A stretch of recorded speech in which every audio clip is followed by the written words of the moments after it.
Seja muito bem-vindo, muito bem-vinda novamente ao nosso Papo de Doutores, hoje com o Dr. Arnone. É um prazer te receber aqui. Nossa, quando eu te conheci a primeira vez, eu fiquei encantada com a sua palestra. Eu falei, ele precisa ir no programa, porque ele tem muito conteúdo. E hoje, conversando nos bastidores, eu acho que vai ser mais de um programa para a gente conversar. Seja muito bem-vindo. Eu agradeço o convite, né? Me sinto muito bem, um ambiente muito agradável aqui, nesse Papo de Doutores, é isso? Isso mesmo. Bom, que bom, né? Então vamos conversar sobre alguma coisa sobre comportamento, né? Sobre cérebro, né? Sobre como as pessoas podem melhorar o seu comportamento, como pode ter um pouquinho mais de, vamos dizer, de calma, saúde mental, né? Ter mais resultado no trabalho, essas coisas, né? Que as pessoas buscam isso, né? É, isso. O doutor, aqui vai ter um programa um pouquinho diferente do que a gente costuma falar. A gente estava conversando um pouquinho antes que hoje fala muito sobre doença, né, doutor? Sim. A gente fala bastante, tem falado bastante sobre patologias, e é algo que eu trabalho. Sou advogada, especialista em direito médico da saúde, e naturalmente eu lido com as doenças. Uhum. Mas a Organização Mundial de Saúde, ela revela que a saúde não é só a ausência de doença. Isso. É muito mais do que isso, né? Então hoje a gente vai falar um pouquinho sobre isso. É um tema bastante legal. E nós temos aqui um convidado que ele tem um currículo. Posso falar seu currículo aqui? Posso. É médico, empresário da saúde, escritor, que nós vamos falar sobre os livros e tem um lançamento quentinho que a gente vai falar também. Palestrante em neurociência e inteligência emocional. Tudo isso numa pessoa só. E aí ele trouxe aqui 3 livros, né? Um é best-seller e um que foi lançado no Japão. Agora, no dia 1º de junho. Que, inclusive, era para o Dr. vir na semana da estreia e por conta desse lançamento, que não poderia deixar, né, de fazê-lo, ele acabou indo para o Japão. Uma exposição, Expotalk Japão, né? É um evento para imigrantes da língua portuguesa no Japão. Aí eu fui convidado para falar um pouco sobre neurociência, sobre comportamento, e nessa ocasião, com outros colegas, a gente lançou esse livro, Empreender, né? Onde a gente fala de neurociência do trabalho. Eu tenho um capítulo aí sobre neurociência comportamental no trabalho. Perfeito. E quando a gente estava conversando, eu, como milito bastante na área de tratamento, principalmente com cannabis, né? Eu perguntei para o doutor, tem alguma coisa que a gente pode falar sobre esse assunto? E aí ele deu uma explicação que eu gostaria que você compartilhasse. As pessoas, às vezes, eu sou especialista em neurociência comportamental. Só que a neurociência comportamental, o que é? Ela estuda as pessoas no ambiente que elas vivem, né? O comportamento das pessoas é um pouco diferente de neurologia, por exemplo, né? Neurologia é uma especialidade médica que estuda as doenças neurológicas. A neurociência ou neurocirurgia, né? Ou neurobioquímica, enfim, né? A neurociência comportamental, ela estuda as pessoas no seu ambiente, seja ele no seu ambiente pessoal, ou seja ele no seu ambiente profissional. Mas, claro, a neurociência tem a parte também das doenças, que aí vem a neurodiversidade, né? Algumas patologias, como TDAH, autismo e outras doenças, né? Transtorno bipolar, mas ela estuda também os neurotípicos. Os neurotípicos, quem são os neurotípicos? São as pessoas consideradas normais, mas que têm uma diversidade muito grande de comportamentos, né? Então, eu costumo brincar dizendo o seguinte, não sei se pode ser que alguém conheça, mas existe no Instagram um angolano que ele fala sobre comportamentos, assim, ele é uma pessoa que fala sobre comportamento, mas ele faz um pouco de brincadeiras de comportamento, né?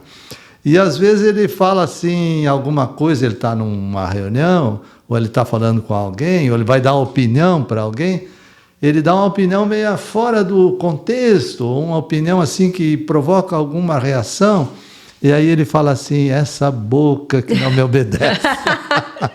Então, o que é? Isso é interessante porque muitas vezes você fala alguma coisa que, na verdade, você não queria falar. Mas você age automaticamente e impulsivamente, né? E, de repente, você fala uma coisa, opa, para aí, não devia ter falado isso, mas já falou. E aí isso, na verdade, é uma... a gente pode considerar que de uma habitualidade de como se comporta, né? Porque se você fala algo que você nem gostaria, é o corpo que está reagindo a uma habitualidade daquilo que você já é, ou... E aí existe uma coisa que se chama, a gente pode já entrar um pouquinho nesse assunto, existe uma coisa que se chama emoção e razão, né? A emoção é a impulsividade, é a raiva, né? É o medo, né? Digamos, a alegria, não é? Né? Isso é emoção. Isso, digamos, você está diante de uma situação que, de repente, provoca uma reação não muito boa, né? Se chama a raiva, o medo, né? São chamadas emoções primárias, né? Que existem em qualquer pessoa, no mundo inteiro, em qualquer língua, né? E elas são comandadas por um cérebro mais automático, que é um cérebro, em termos de ciência, chamado sistema límbico, né? Eu, para facilitar, eu falo cérebro posterior, porque ele fica aqui atrás. Mais fácil. Mais fácil, né? Então, quando você reage a alguma coisa, por exemplo, instintivamente, por exemplo, nós estamos aqui falando, vamos supor que desse um barulho muito grande aí fora. Nós estamos aqui numa sala fechada. Qual seria a nossa reação se fosse um barulho muito grande? Parar imediatamente, levantar e ver o que está acontecendo. A gente não pensa muito, né? Porque é um instinto de defesa, né? Então, isso é um impulso. E o nosso cérebro tem essa tendência, né, a reagir por impulso, né? Por quê? Para se defender. Né? Isso é bem primitivo mesmo, né? Por isso que primário... É bem o cérebro para ser... Isso, e graças a isso, por exemplo, graças ao medo, né? Graças à raiva, né? Da reação de lutar ou fugir, que nós sobrevivemos como espécie. Né? Porque se não fosse isso, você sabe que existe um estudo que diz, é um estudo muito sério, que diz o seguinte, que 99, olha só esse dado, 99,9% de todas as espécies que já existiram no mundo, desde a evolução, já desapareceram.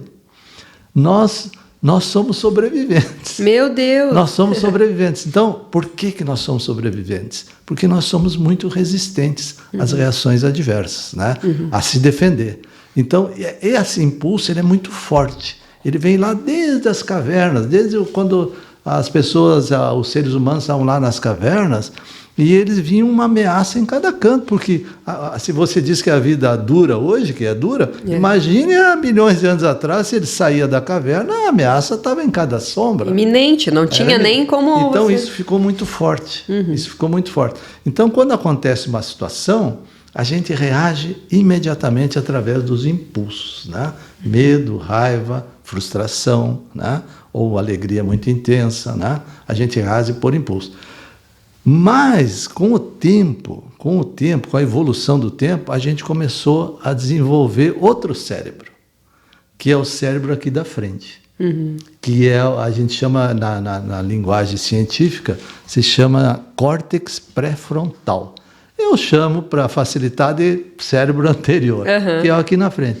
Esse cérebro, ele não tem milhões de anos de evolução, ele tem alguns milhares só. Ele começou a evoluir a partir de 200 mil anos para cá. Por quê? Quando os humanos começaram a se reunir em volta da fogueira e traçar estratégia para se defender. Então, ou seja, o cérebro ele já existia, mas ele não estava não estava desperto, ele não estava desenvolvido. Não, ele não existia. Estava adormecido. Não, o posterior não existia, o anterior não existia. Ele começou a se desenvolver, a evoluir. E hoje, esse cérebro anterior, qual é a finalidade dele? É planejar, estruturar reações mais inteligentes. Mas ele é um pouco mais, digamos, o posterior é mais forte, porque tem milhões.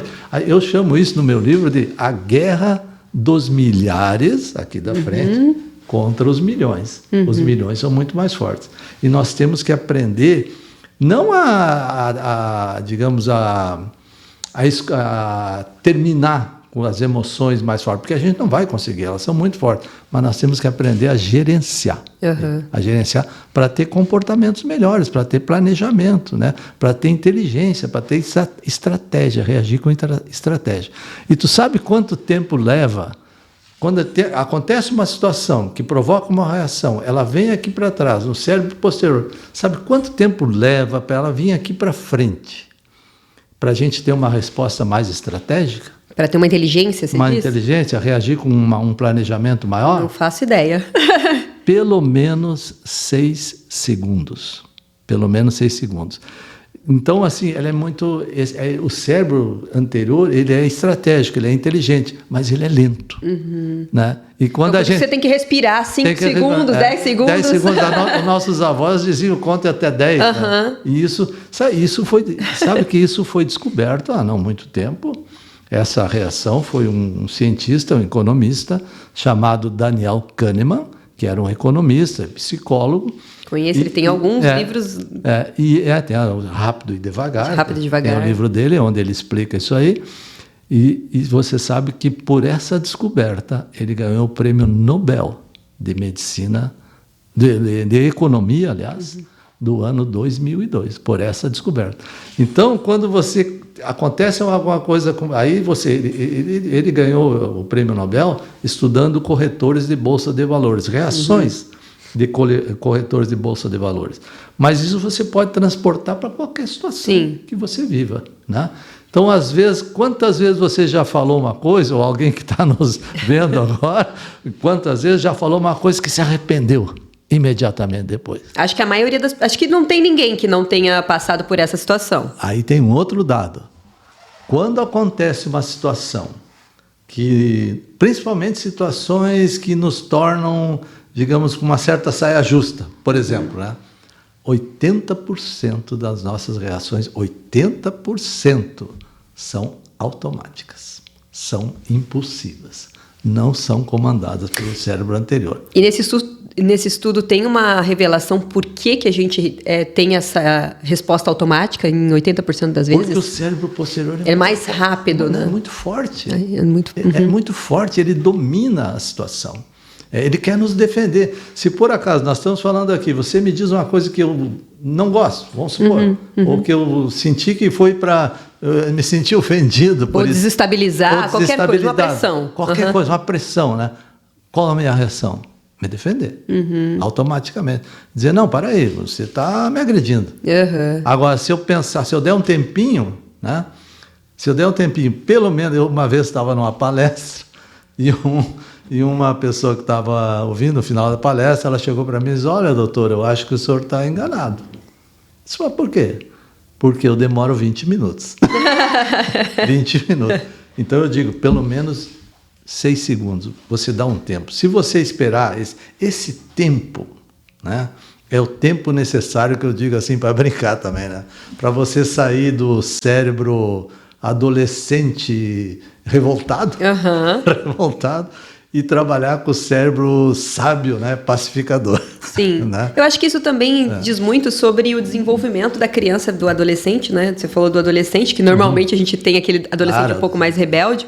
Mas em casa, assim, durante um tempo moramos eu, minha irmã, meu sobrinho pequeno. E a minha irmã sempre trabalhou, ele tem 5 anos, ela sempre trabalhou com ele, assim, no sentido de desenvolver a inteligência emocional desde pequeno. Para ele entender as emoções, né? O que ele está sentindo é frustração, é medo, porque acho que começando desde o início, né? O cérebro que não tem muita informação. Não, o adolescente, por isso que tem uma discussão muito forte, né? De qual é a idade que você pode responsabilizar uma pessoa, né? Aí as pessoas dizem, não, mas com 16 anos já pode dirigir, mas não pode ser considerado culpado por um crime. É uma discussão, porque os estudos indicam que o cérebro, ele completa a evolução dele, esse domínio, né? Essa possibilidade de gerenciar os impulsos, né? A partir de 21 anos. De 21 anos, né? Até lá o cérebro está se formando. Então, por quê? Porque a criança ela vai formando o seu espírito crítico, ela vai solidificando depois na adolescência, no adulto jovem ela ainda continua a solidificar, né? Até ela chegar na idade adulta, onde ela já tem condições de gerenciar, né, essas emoções impulsivas que fazem ela reagir imediatamente, numa reação mais estratégica, mais inteligente, né, do que realmente ela quer para ela, de realmente como ela vai se relacionar, enfim. Então, aquela discussão, eu já ouvi muito, né, de que com 18 anos você escolher uma profissão é muito cedo. Tá valendo, né? Tá valendo. Porque com 21 você tem uma maturidade mais... Hoje está mudando um pouco isso, a gente já vê uma tendência a não pressionar tanto. A nova geração, né? Nova geração. A gente já vê uma tendência disso. E eu acredito que no futuro essa tendência vai se consolidar. Mas a gente via muito, né? A criança lá, o que tu vai ser quando crescer? Né? Já é uma... Desde pequeno, uma pressãozinha. Uma pressãozinha, né? E a criança realmente ela não sabe, ela precisa interagir, ela precisa ter experiências, ela precisa conhecer, ela precisa ter espírito crítico, né? Enfim, para começar a pensar em escolher, né? E, doutor, eu vou fazer uma pergunta aqui que tudo bem, né, a gente caminhar para a gente conseguir ou não, que me surgiu, como muitos pacientes que chegam até mim têm ansiedade, TDAH, depressão, autismo, vamos falar só desses assim. Eu entendo, dentro do que a gente está conversando agora, que o cérebro... Claro que essas patologias, cada coisa tem o seu devido lugar. Ele tem isolado o neocórtex, né? Que é esse... Sim. Ele tem muito mais o funcionamento, porque a gente pega um autista que, num grau mais severo, ele tem uma reação muito forte. Automática, muito mais... predominante. Exato. Muito mais, inclusive, como pessoas tidas comuns, né? Sem nenhum tipo de patologia. Nesse cenário, assim, o doutor já pegou casos semelhantes e como que é trabalhado isso para o comportamento ser um comportamento... Sem falar da questão do tratamento, que a gente sabe que é diferenciado, né? Mas é possível trabalhar com esses pacientes, comportamentos e... Treinamento, né? O cérebro, ele aprende por repetição. Estamos falando do cérebro normal e do cérebro que não é tão normal. O cérebro. Ponto. Se você quer aprender alguma coisa, quer ter alguma habilidade, né, você tem que fazer treinamento. O cérebro aprende por repetição. Eu até estava vendo uma palestra esses tempos de um senhor, de um médico que fez um trabalho seguinte. Ele pegou os primeiros lugares do vestibular, do vestibular de cada estado, né? E pegou os cursinhos pré-vestibular que mais aprovaram, assim, que tinham maior índice de aprovação nos exames. E fez uma reunião, um evento, né, para estudar, e queria saber deles, foram 50 e poucas pessoas, queria saber por que eles tiraram o primeiro lugar e por que o cursinho, aquele método de ensino, ajudou aquelas pessoas a tirar o primeiro lugar em todo o exame, né?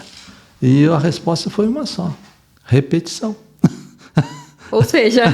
repetição. Então, o cérebro, ele aprende por repetição, né? Se você quer consolidar alguma coisa... Por isso que, às vezes, não adianta, né, você chegar para um funcionário, por exemplo, de uma empresa, né?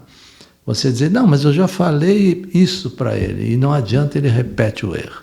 Mas será que você repetiu suficientemente? Será que você fez da maneira com que ele realmente se interesse por aquilo que você está querendo que ele faça? Né? Por exemplo, hoje existe uma tendência, inclusive, de não se dar mais treinamentos longos assim, em empresas, né? que duram das 8 da manhã até as 6 da tarde. Porque dali um mês ele esquece tudo. Né? É mais aquele treinamento inicial. Né? Ele esquece. Tem estudos que mostram que um mês depois que você faz um treinamento longo, ou você tem um conhecimento longo, você lembra apenas 5%. O resto você esquece, porque não repetiu. Não repetiu. Então, a repetição é um dos grandes segredos para você aprender, porque não é só abstrato, você cria neurônios, você cria conexões, você desenvolve áreas cerebrais. Né? Eu escutei foi recente que a gente, com coisas novas, a gente cria novas sinapses. Sim. Isso é verdade? Porque eu tenho feito isso recorrentemente. Eu quero aprender uma coisa nova para criar novas sinapses. Sem dúvida nenhuma. Você cria... Agora, tem um detalhezinho aí. Tem um detalhezinho que as pessoas às vezes esquecem. O cérebro não gosta de aprender coisa nova. Ele gosta de ficar confortávelzinho, né? Não, tudo dentro da zona de conforto. Por quê?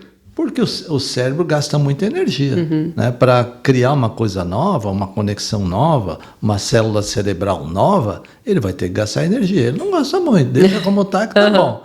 Então, mas quando você começa a repetir alguma coisa para criar alguma coisa nova, você começa a criar neurônios, você começa a criar sinapses, conexões, você começa a criar áreas mais desenvolvidas. E aí o cérebro vai se acostumando. E de repente ele já não precisa toda aquela energia. E ele diz, não, tá bom, né? Agora a energia tá bacana. Então, às vezes as pessoas têm essa dificuldade de, digamos, você diz uma coisa nova, ela tende a rejeitar. Né? Tende a rejeitar. Muitas pessoas são assim. Né? Por quê? Para não gastar energia. Isso é inconsciente, né? Isso como se chama isso? É uma reação natural, né? Do cérebro, né? Da nossa mente, né?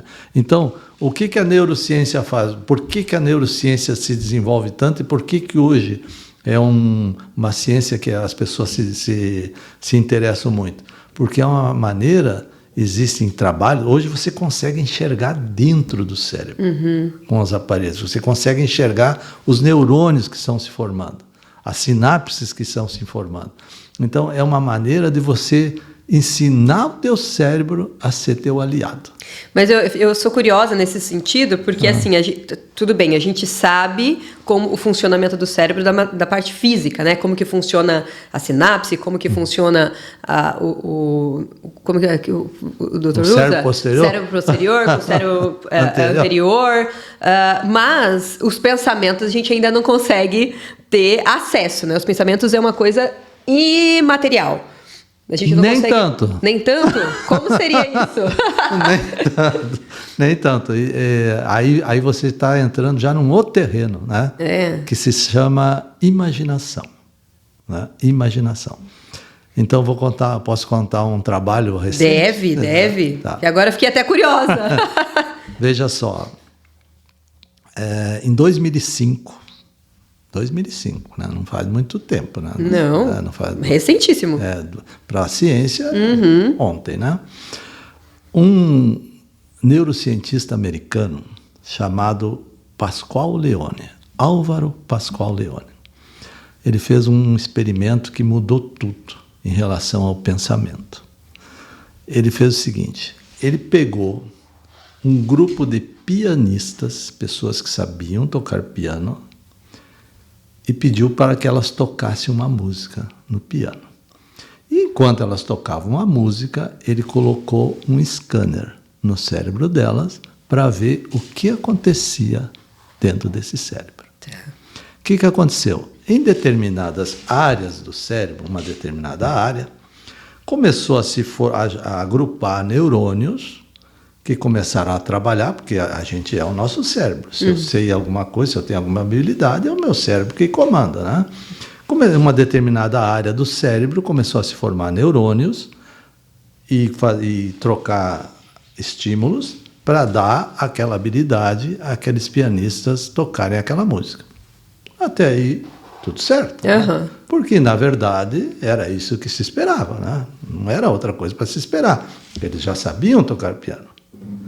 Mas aí ele fez o seguinte, ele convidou um grupo de pessoas que não sabia tocar piano, e disse para elas pensar naquela música e tocassem aquela música no seu piano mental. como a gente faz de vez em quando. Uma música ou música alguma coisa. Aham. E aí veio a grande surpresa. Na mesma área, daquelas células que se formaram nos pianistas, começou a se formar naquelas pessoas que não tinham habilidade, que não sabiam tocar piano, um grupo de neurônios muito semelhantes, bem iguais, e começaram a se conectar já para dar aquela habilidade para a pessoa. Para já trabalhar. Como se fosse uma transferência? Não, começou a se formar neurônios e se agrupar para dar aquela habilidade. Mas como? Na mesma área, na mesma região, quase do mesmo. Aí ele fez até um cálculo que 30% dos neurônios que se formavam, que tinham naquela área daquelas pessoas que sabiam, semelhantes já começaram a se formar na área do que não sabiam. Qual é a conclusão desse trabalho? Que o cérebro não diferencia muito o que é realidade e o que é imaginação. O cérebro. Se você imagina alguma coisa, o cérebro quer te ajudar. E já vai começar a formar neurônios para te dar aquela habilidade. Pelo pensamento. Né? Então, uma outra conclusão, eu não posso... Que informação importante! Uma consequência também desse... Esse foi o primeiro estudo, em 2005, mas depois disso houveram muitos outros, né, que corroboraram isso. Eu não posso prever o futuro, não é mesmo? Como é que eu vou prever o futuro? Mas eu posso preparar o meu cérebro para o futuro. Não é mesmo? Perfeito. Eu não posso mudar o passado. Como é que eu vou mudar o passado? Mas eu posso ressignificar o meu passado de acordo com a história que eu vou contar para ele. Né? Então, ou a perspectiva que eu vou dar a partir de agora daquilo que eu vivi. Vamos supor que aconteça alguma coisa, por exemplo, eu tive uma experiência na minha família, eu perdi um filho, né? Já adulto. Imagina, perder um filho, né? Mas eu, em determinada ocasião, depois disso, eu comecei a escolher para contar para o meu cérebro que história eu queria contar para ele. E eu não quis contar a história da doença, eu quis contar a história das coisas boas que eu vivi com ele. Né? Porque isso também gera outras emoções, né? Para formar neurônios, para me dar mais a capacidade de eu me sentir melhor. Né? Então, hoje, por exemplo, isso já faz algum tempo, não muito tempo, mas já faz 7 anos. Né? Hoje, eu vou dizer assim, eu não guardo no meu peito só a saudade. Não. Eu guardo os momentos bons que eu tive com ele. As memórias. As memórias. Né? Então, assim, isso é imaginação. Isso é a imaginação transformando a tua realidade. Então, chega no que você falou. Né? O pensamento, eu não posso, assim, como é que se diz? O teu cérebro, né? Ele não é uma bola de cristal, né? Não pode ser. Mas ele é melhor. Ele é melhor porque ele pode te ajudar a preparar o teu futuro, não só enxergar, a preparar o teu futuro. Então ele é melhor, desde que você saiba qual é a história que você vai contar para ele, do que você vive. Perfeito. Né? Você quer contar a história só das coisas ruins? Como é que o teu cérebro vai reagir? Só com coisas ruins. Agora eu também fiquei pensando, né, no que o doutor falou. Se a gente foca muito nas coisas, né, na saudade ou nas coisas que passaram, a gente perde a grandiosidade de tudo que a gente viveu de coisas boas, né? Com aquela pessoa ou com aquele momento, com aquela história. Não só perde, como você desenvolve os neurônios que vão te lembrar das coisas ruins. Né? Então, e isso reverbera em todos os outros campos da vida, né? Quando você começa... No teu trabalho, na tua vida pessoal, nos teus relacionamentos, como você acorda de manhã, né? Como que você vai reagir durante o dia, como que você vai reagir durante uma situação. Porque aqui, vamos combinar, né? Aqui não é o paraíso, né? Não é, né? Aqui não é o paraíso. Aqui acontecem coisas boas e coisas ruins, né? Quem achar que aqui é o paraíso, está no lugar errado. É ou não é? Eu escolho pensar, né, e ficar focada de que é muito melhor do que pior o que a gente vive. A escolha que você... A história que você escolhe...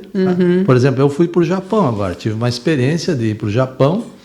Uma experiência muito boa. Um povo bem diferente do nosso, né? Mas assim, um povo assim, muito culturalmente mais desenvolvido que o nosso. Milênios de evolução. E eu, quando saí do Japão, eu estava no avião voltando, né? E eu pensei assim, sabe de uma coisa? Ainda há esperança. Eu fiquei muito...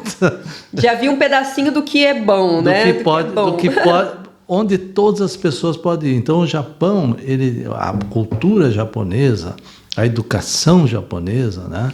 A forma como eles se comportam, é uma evolução muito grande. Eu achei uma evolução muito grande. Está aqui na minha listinha já, Japão, conhecer o Japão. Para você ver a cultura deles, né? Então, a língua é muito difícil, né? Mas eles são muito educados, eles não entendem o que você fala, eles falam um pouco inglês, a gente não encontra muitas pessoas que falam inglês, mas eles são, a gente chama assim, amigáveis, né? Eles te recebem com um sorriso, né? Eles procuram fazer você se sentir melhor, tanto na recepção de um hotel. Eu fui lá dar uma palestra num evento. Então, tinha alguns brasileiros, japoneses que moram lá, mas tinha japoneses que não entendiam o que eu falava, né? Na recepção, na organização do evento. Mas a atitude deles, o comportamento deles, né? Era muito diferente, assim, realmente de fazer, de acolhimento, de te acolher. Nossa, e não era só comigo, era com todas as pessoas que estavam ali. É cultural, né? É cultural. Doutor, vou falar um pouquinho aqui. Eu gostaria de falar sobre os livros que o doutor trouxe, começando aqui um pouco mais do que lembranças.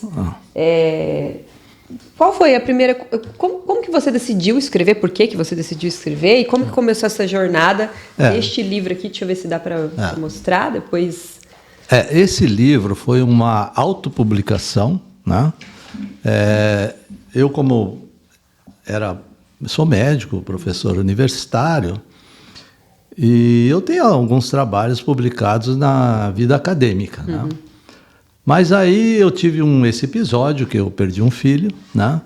Por uma doença, e esse filho tinha uma história assim muito diferente de outras pessoas, assim, não de outras pessoas, muito diferente do habitual, né? Que eu não vou contar aqui, mas era muito diferente.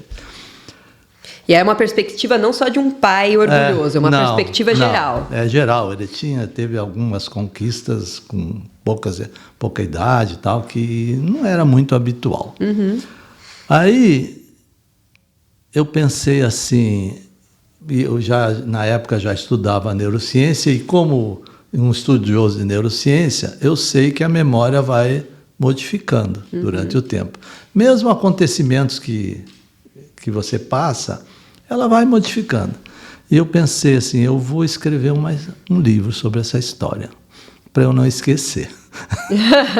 Para eu não esquecer. Esse foi o primeiro... O que motivou. Que motivou.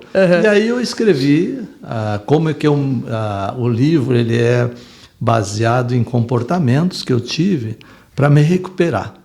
Como que eu poderia me recuperar, eu e a minha esposa, logicamente, né? Para nos recuperar desse baque, né? Desse evento que aconteceu.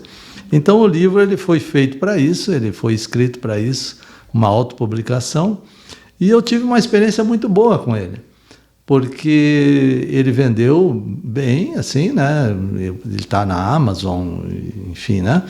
E eu tive muitos feedbacks, porque ele não é um livro de queixas, né? Ele é um livro de agradecimento, né?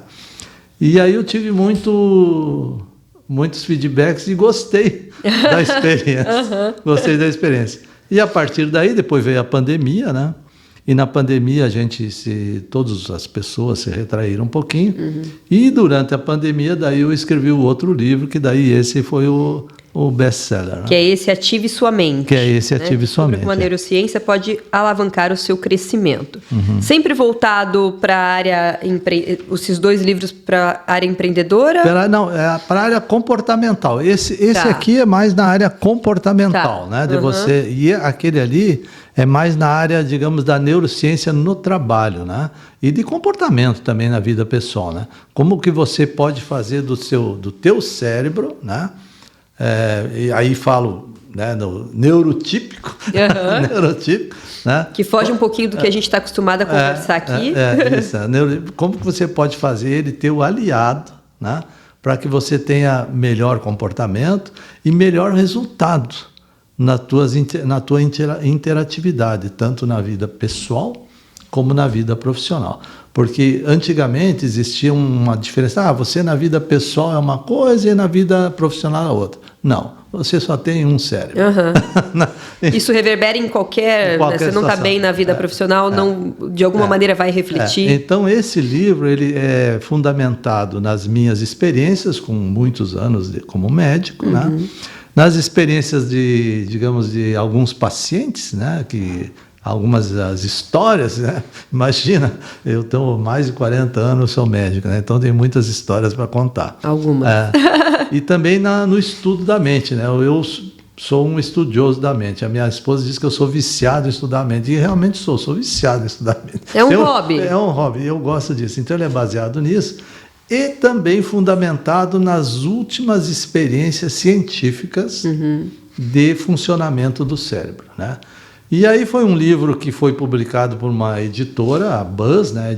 Uma editora nacional, e esse livro se tornou um best-seller. Até hoje ele vendeu mais de 1 milhão de exemplares. Nossa, bastante. É 2020, a gente está falando de pouco. 2023, né? 2023, você escreveu em 2020? Mas ele foi publicado em 2023. Nossa, pouquíssimo tempo. Então esse livro hoje ele está em todas as livrarias do Brasil, ele ainda vende, em 2023 ele vendeu. Esse livro fui convidado, eu estive no programa Pânico, lá da Jovem Pan, falando sobre neurociência comportamental, e aí isso alavancou, digamos, o conhecimento do livro, né? Sim. E então ele realmente foi teve uma boa saída, né? E ele me leva hoje para tudo que é lugar. Eu tenho uma história que eu sempre conto, eu gosto de contar, é o seguinte. Eu recebo muitos feedbacks, do Brasil inteiro e do mundo inteiro. Né? Ele está escrito em outras línguas? Não, ele está escrito em português somente, mas ele está na Amazon Internacional como livro estrangeiro. Então ele vende nos Estados Unidos, vende na Europa. Eu recebo feedbacks às vezes dos Estados Unidos, da Europa, do Angola. Nossa! Angola, Portugal. Mas tem o feedback que eu recebi de uma leitora de Jequié. Eu não conheço, mas eu recebi um feedback assim, onde ela fala assim, Jequié é uma cidadezinha lá do interior da Bahia, né? E ela escreveu assim, esse livro mudou a minha vida. Ela escreveu. E eu olhei para aquilo ali que ela escreveu e digo, pois é, a minha também. Mesma coisa. A mesma coisa. Porque ele me proporcionou assim, muito conhecimento de pessoas, enfim, relacionamentos e poder falar aquilo que eu gosto e aquilo que eu conheço um pouco e transmitir esse conhecimento para as pessoas, né? E aprender também com as pessoas, que a gente aprende conversando. Sim. Como nós estamos conversando aqui, eu estou aprendendo e você está aprendendo. Né? Eu tenho agora me surgiu uma pergunta. Depressão, ansiedade, que hoje é considerado o mal do século, né? Na verdade, não hoje, porque isso já vem há muito tempo. TDAH, que hoje parece que proliferou essa questão dessa patologia. É possível, e todas essas patologias que eu mencionei, as pessoas estão utilizando em nível avassalador de medicamentos, né? Sim. Tenho casos em que o tratamento com cannabis acaba sendo positivo no sentido muito melhor do que os medicamentos, os fármacos, né? Sim. Mas é possível, claro que tem graus, né? Mas assim, dentro da sua experiência, é possível, sem uso de nenhum medicamento, eu estou falando de uma patologia mental, ansiedade, digamos assim. Vamos falar ansiedade. Ansiedade, depressão, por depressão. exemplo. Eu digo assim, como é? Ansiedade é você viver no futuro. Né? Depressão é você viver no passado. E o presente tem um estresse. Se você está estressado, você vive no presente. Ansiedade quando você vive no futuro e depressão no passado. Quando você vive no passado, né? E aí vem a história da imaginação, que é muito importante, né? Para você ressignificar o teu passado, né? Que é muito importante. Claro que, como você disse, existem graus de depressão, existem graus de ansiedade, existem graus de TH, graus de autismo, enfim, existe, né? Um leque muito grande. Mas ansiedade, né? Inteligência emocional, você saber gerenciar os teus impulsos. Inteligência emocional, o que é? Inteligência, daqui da frente, estratégia, gerenciar os teus impulsos daqui de trás. Né? Ele pode ser, vamos colocar entre aspas, tratado apenas com treinamentos, comportamentos, né? De você repetir alguns comportamentos. Por exemplo, vamos dar um exemplo que funciona melhor, né? Vamos supor assim que você vai para o trabalho e tem lá 10 coisas para fazer, 20 coisas para fazer, 50 coisas para fazer, né? Certo? Chega no final do dia, você viu que não conseguiu fazer aquilo ali, porque é difícil, né? Não conseguiu. É normal, mas você pode ficar ansioso por aquilo ali. Poxa, não tenho capacidade? Será que eu não tenho capacidade? Né? O que aconteceu que eu não consegui? Existe uma coisa que eu sempre digo assim, você falar contigo mesmo, né? Deixe no final do dia, né? Se acostume a deixar 10 minutos somente, tá? Para você analisar o que você conseguiu, aquilo que você programou e aquilo que você conseguiu fazer, né? Certo? Se você analisar sem crítica. Não, eu consegui fazer isso e isso eu não consegui fazer. Em vez de tu dizer assim para si mesmo, pô, eu sou um fracassado, né? Eu não consigo fazer aquilo. Não é por aí. Agradeça aquilo que você conseguiu fazer. Agradeça. E marque um novo prazo para aquilo que você não conseguiu fazer. Quando você reage assim, você aumenta uma coisa que se chama dopamina. Dopamina cerebral, né? E você aumentando a dopamina, você inibe o cérebro posterior, que diz que você pode não ser capaz de fazer aquilo. E você excita o cérebro anterior para que você, ative uma coisa que se chama sistema de recompensa cerebral. Isso é um circuito cerebral que existe. Então, quando você pensa e você agradece, você está recompensando o teu cérebro. No momento que você recompensa o teu cérebro, fica com mais prazer e você vai ficar mais poderoso para no outro dia você fazer aquilo que você não conseguiu. É um exercício. É um exercício. Eu vou pedir, então, a gente está caminhando para o final, para o doutor deixar um exercício para aquelas pessoas, que a gente está num friozinho aqui, catarinense, que tá de doer, viu? E normalmente no período de friozinho, a atividade física é a última coisa que as pessoas gostam de fazer. Porque dá frio, dá preguiça, procrastina. Não, o teu cérebro acorda de manhã, teu cérebro vai dizer, tu vai levantar por quê? Por quê? Tá tão bom aqui. O que é? O posterior. Que querendo ficar no confortável, né? Lógico. E aí... Isso é normal, né? Não é normal. É normal. O que você tem que fazer? É ensinar o teu cérebro, através do planejamento, os 6 segundos, e assim... Sabe qual é tu falou em exercício, vou falar. Sabe qual é? Quando você está numa forma que você está prestes a procrastinar. Não, mas eu estou aqui sentado vendo televisão, está muito bom isso aqui. Eu não vou sair. Sabe qual é a forma de você já reduzir aquilo ali imediatamente? Se movimentar. O movimento acaba com aquela festa do cérebro.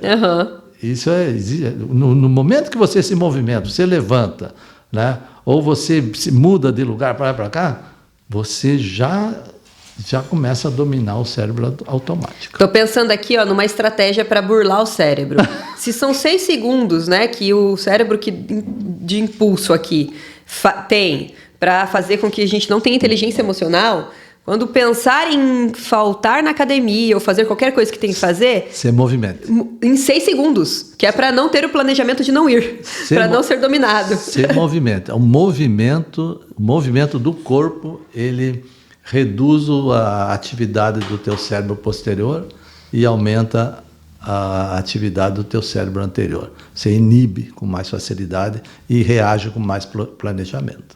Perfeito. Então aqui vamos caminhar para falar do livro que foi lançado recentemente. É uma honra tê-lo aqui para falar sobre esse livro, sobre o seu compromisso aqui com o empreender. Deixa eu mostrar aqui, ó. Sim. É recentíssimo. Esse é lançado agora. Foi lançado no Japão. Esse mês, né? Esse mês. Tá acabando o mês de junho.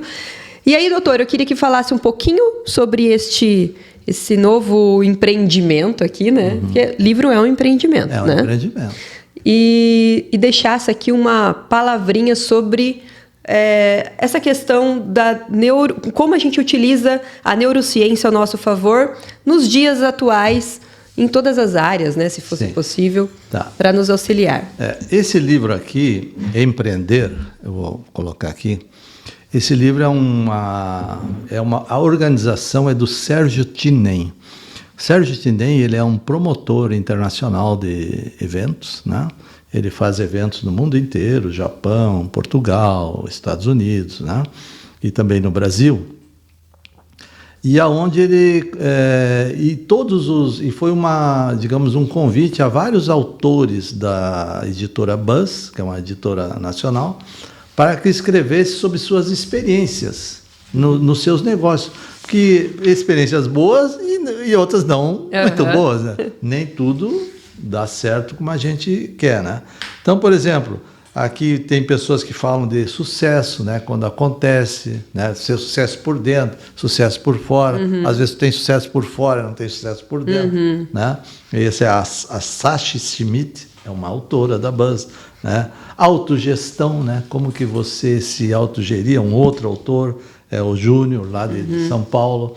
Então, enfim, é um livro que são 25 autores de várias áreas, empresários de várias áreas, que contam a sua experiência na sua vida pessoal e vida profissional, gerenciando o seu comportamento e como que eles chegaram a alguns determinados resultados e outros não conseguiram chegar. E eu tenho o meu capítulo nesse livro, ele fecha o livro, Neurociência nas Empresas, né? Então eu aproveito vários exemplos, né, e explico como que isso funcionou, né, para que a pessoa tenha procure um bom resultado, né? Nem sempre é possível, né? Mas se não for possível, agradeça, né? Porque você tentou. Agradece até o momento em que você conseguiu. Até o momento. Então, repete, que uma hora as coisas vão resolver. Uma hora vai acontecer. Como é que se diz? O Thomas Edison, quantas vezes ele fez a lâmpada que todo mundo conhece? Milhares de vezes. E aí perguntaram, mas como você? Não, eu descobri 1000 maneiras de não fazer a lâmpada. Sim. Até que ele conseguiu uma maneira. Aqui é a mesma coisa, né? No teu comportamento diário, às vezes você não dá certo, né? E nem por isso você tem que ser amaldiçoado. Eu acho que isso, inclusive, deve ser um conceito do empreendedor, porque todos os empreendedores de sucesso que a gente conhece, eles erraram muito até acertar. Então, agradeça, eleve a tua dopamina, né? Reduza a tua impulsividade, que em certo momento você vai acertar. Então, esse livro é sobre isso. Você não precisa ler ele. Você pode chegar aqui no índice e ver um determinado assunto que te interessa, né? Que se você se identifica mais, e você lê. Então, esse livro e a gente está, digamos, fazendo agora a divulgação dele no Brasil inteiro.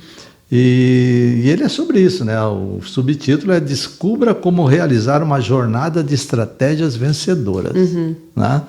Através dos acertos e dos erros. Perfeito. Né? E aonde que quem está nos assistindo pode te encontrar nas redes sociais e encontrar os livros que nós mencionamos aqui hoje no bate-papo? Todos esses livros, né, um pouco mais do que lembrança, Ative Sua Mente aqui, estão na Amazon, né? Na versão digital e na versão física, né? O meu livro, Ative a Sua Mente, ele está na versão de audiobook também, que é muito bacana, na Amazon. Então, todos eles estão na Amazon. E também em todas, inclusive aqui em Balneário Camboriú, na livraria Catarinense, ele está lá, né? O meu livro está lá e outros livros também da Buzz Editora lá. Perfeito. Né? Então, ou nas livrarias em todo o Brasil, ou na Amazon, que hoje também é um canal de vendas assim, bem bacana, bem conhecido. Bem interessante. A minha rede social, né? Que se o pessoal quiser me seguir, eu dou mais atenção ao Instagram, que é @Dr. Arnone Caldarte. Vou deixar aqui na descrição para facilitar. Dr. Arnone Caldarte. Ali eu falo, é um canal sobre neurociência comportamental, onde eu falo sobre neurociência. E ali também tem o meu direct, se alguém quiser me mandar um recado, ler o meu livro, quer dar um feedback, dar um depoimento, eu reposto. Né? Isso gera dopamina, né, doutor? Gera dopamina. Para escrever mais livros sobre comportamento. Né? E assim, você me falou assim, mas o que recado você quer falar? Tem muitos recados, mas um que eu sempre digo assim, que as pessoas não podem esquecer, né? Uma coisa que a gente pensa, às vezes quer que os outros mudem para que a gente mude, né? E eu digo ao contrário, né? Quando você muda através do teu comportamento, através do teu controle de estímulos, de impulsos, né? O mundo muda junto com você. Então, nós temos responsabilidade. Não, se você mudar, o mundo muda junto com você, sem dúvida nenhuma, entendeu? Se você trocar a tua forma de pensar, as pessoas ao teu redor também vão começar a pensar igual a você, entendeu? E vão te ajudar, entendeu? Então, primeiro mude você, para depois querer mudar os outros. Perfeito. E terminamos mais um episódio. Muito obrigada por ter vindo aqui, por aceitar o meu convite. É uma grande pessoa. Eu adorei a palestra que eu participei. Falei, ele precisa ir lá no podcast. Obrigado. E nos vemos no próximo episódio.